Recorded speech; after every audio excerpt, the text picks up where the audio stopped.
Bismillahirrahmanirrahim. Welcome to Names Virtual Academy.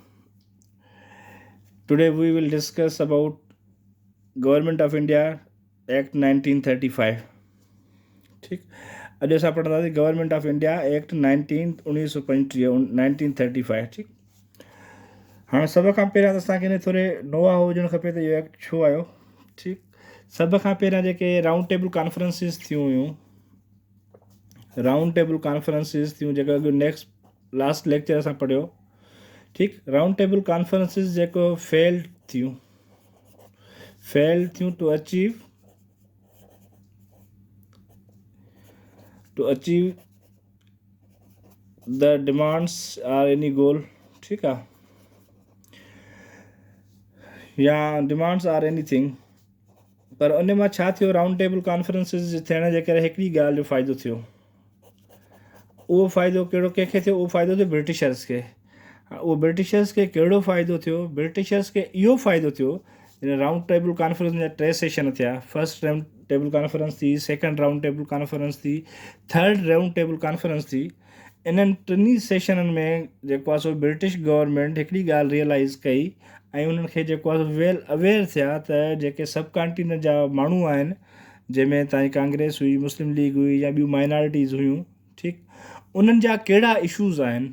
उन्हनि issues जी जेको आहे ब्रिटिशर्स खे ख़बर पई त माना नो हाउस चङे नमूने उन्हनि खे नो हाउस थी वई त जेके सब कॉन्टिनेंट जे माण्हुनि जा आहिनि मसइला मसाइल कहिड़ा आहिनि, उन्हनि खे सही नमूने सां उहे ब्रिटिशर सम्झी विया। ठीकु आहे, हाणे जॾहिं ब्रिटिशर उन्हनि जे मसइलनि खे सम्झी विया, ठीकु आहे, अंडरस्टूड द इशूज़ ऑफ सब continent, understood the issues of the people of the subcontinent, people of the subcontinent।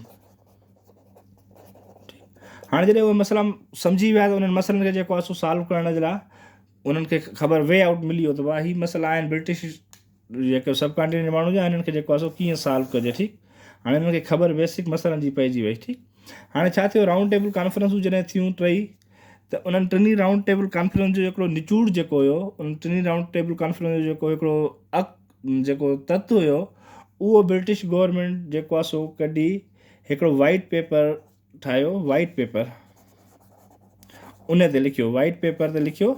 ठीकु आहे, ऐं बाद में जेको आहे सो उनखे पब्लिश करायो 1933 में।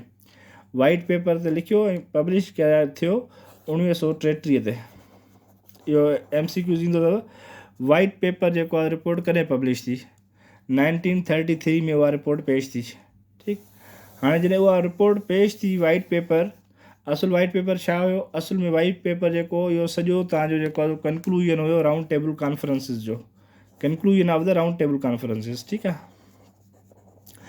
हाणे जॾहिं वाइट पेपर पब्लिश थियो त उन वाइट पेपर पब्लिश थियण खां पोइ उनखे जेको आहे सो डिस्कस थियो पार्लियामेंट में। इहो वाइट पेपर ब्रिटिश पार्लियामेंट में डिस्कस थियो त ही ब्रिटिश जेको आहे सो सब कॉन्टिनेंट जे माण्हुनि जूं ॻाल्हियूं आहिनि। ठीकु, ब्रिटिश पार्लियामेंट में डिस्कस थियण खां पोइ छा थियो, ब्रिटिश पार्लियामेंट हिकिड़ी मंज़ूरी ॾिनी हिकिड़ी कमेटी ठाहिण जी। ठीकु आहे, हाणे उन कमेटीअ खे जेको हेड करे पियो, उहो पियो करे तव्हांजो जेको आहे सो लॉर्ड लिनलिथगो, जेको वाइसरॉय हुयो इंडिया जो। ठीकु, लॉर्ड लिनलिथगो खे छा हुयो? वाइसरॉय। ठीकु, हाणे ब्रिटिशर्स हिकिड़ी कमेटी ठाही डिस्कस करण लाइ वाइट पेपर खे लॉर्ड लिनलिथगो जी चेयरमैनशिप में। ठीकु आहे, चेयरमैनशिप ऑफ लॉर्ड लिनलिथगो, ऐं उन सां गॾु मेंबर कहिड़ा रखियनि? मेंबर जेके रखियनि, सर आगा खान खे मेंबर रखियनि। ठीकु, आगा खान, सर ज़फ़रुल्ला खान, सर ज़फ़रुल्ला खान सां गॾु जेको आहे ॿियो शफ़क़त खान। ठीकु आहे, शफ़क़त खान खां पोइ जेको आहे AH गज़नवी।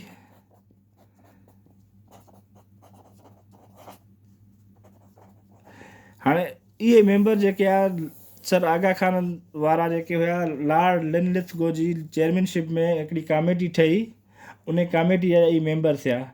हाणे इन कमेटीअ खे छा हो करिणो? इन कमेटी खे जेको आहे सो जेके 1933 में जेका इहा वाइट पेपर पब्लिश थियो, इन जी रिकमेंडेशंस खे डिस्कस करिणो ऐं हिकिड़ी जेको रिपोर्ट ठाहे ॾियणी हुई ब्रिटिश गवर्नमेंट खे, त हीअ जेके इशूज़ आहिनि सब कॉन्टिनेंट जे माण्हुनि जा इशूज़ आहिनि, ठीकु। ऐं पोइ उहा जेको आहे सो रिपोर्ट इन्हनि पेश कई 1934 में।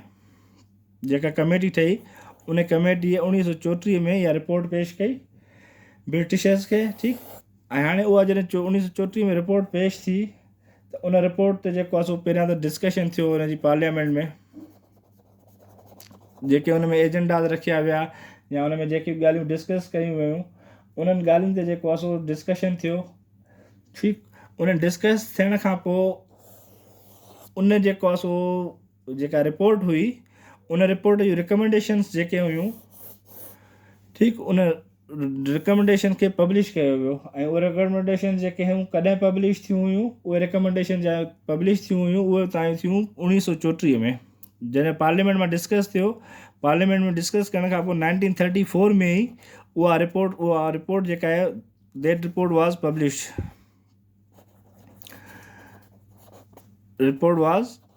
पब्लिश्ड, ठीकु। हाणे उहा रिपोर्ट पब्लिश थी वई। कहिड़ी रिपोर्ट पब्लिश थी?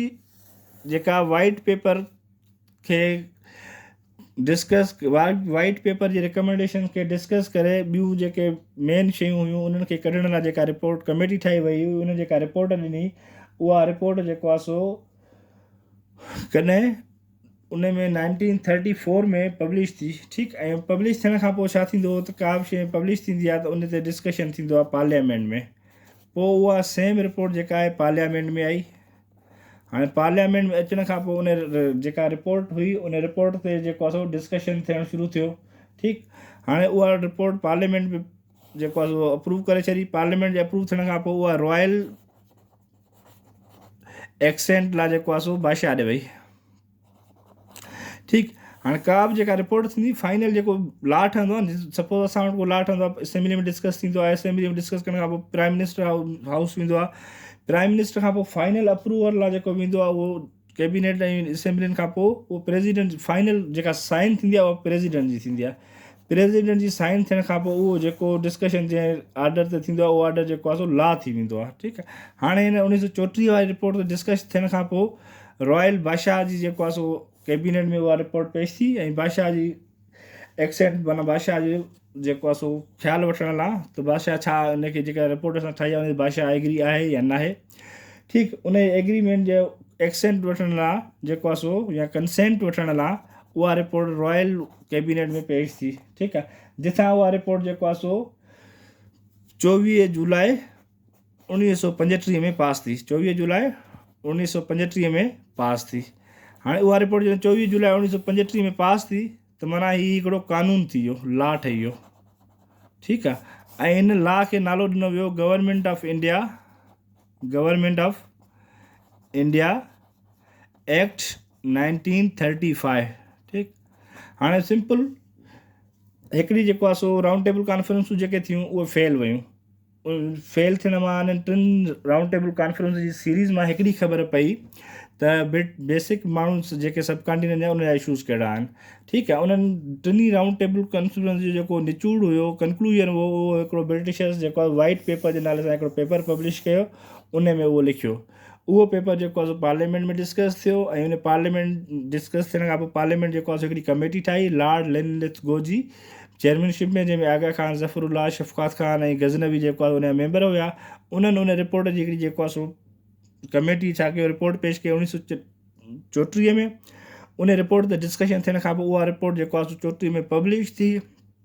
हाणे उहा रिपोर्ट पब्लिश थियण खां पोइ फाइनल कंसेंट लाइ जेको आहे सो रॉयल पैलेस में या रॉयल बादशाह जी कैबिनेट में वई, त जीअं फाइनल कंसेंट वठी सघिजे, ठीकु आहे। ऐं रॉयल उतां कैबिनेट मां जेको आहे 24 जुलाई 1935 में उहा रिपोर्ट जेको आहे सो पास थी वई। हाणे उहा रिपोर्ट जॾहिं 1935 में पास थी वई, त उहा रिपोर्ट बादशाह जी साइन खां पोइ उहो कानून थी वियो, लॉ थी वियो, ठीकु आहे। ऐं उनखे जेको आहे नालो कहिड़ो ॾिनो वियो, गवर्नमेंट ऑफ इंडिया एक्ट 1935, ठीकु। हाणे उन एक्ट में छा हुयो, उन एक्ट में छा डिस्कस थियल हुयो, उहे कहिड़ियूं शयूं हुयूं, उन एक्ट जा सैलेंट फीचर कहिड़ा हुया, उहे डिस्कस कंदासीं त उन में छा छा ते एग्री थिया, ब्रिटिशर्स माना कहिड़ो रिलीफ ॾिना, कहिड़ा जेको आहे मुस्लमाननि जे हक़ में रिलीफ हुया, कहिड़ा हिंदुनि जे हक़ में रिलीफ हुया, कहिड़ा माइनॉरिटीज़ जे हक़ में रिलीफ हुया। ठीकु आहे, उहे शयूं जेको आहे हाणे छा आहिनि, उहो सॼियूं गवर्नमेंट ऑफ इंडिया एक्ट 1935 में आहिनि। हाणे उहो डिस्कस कयूं, वञूं था जेको आहे उन ॾे।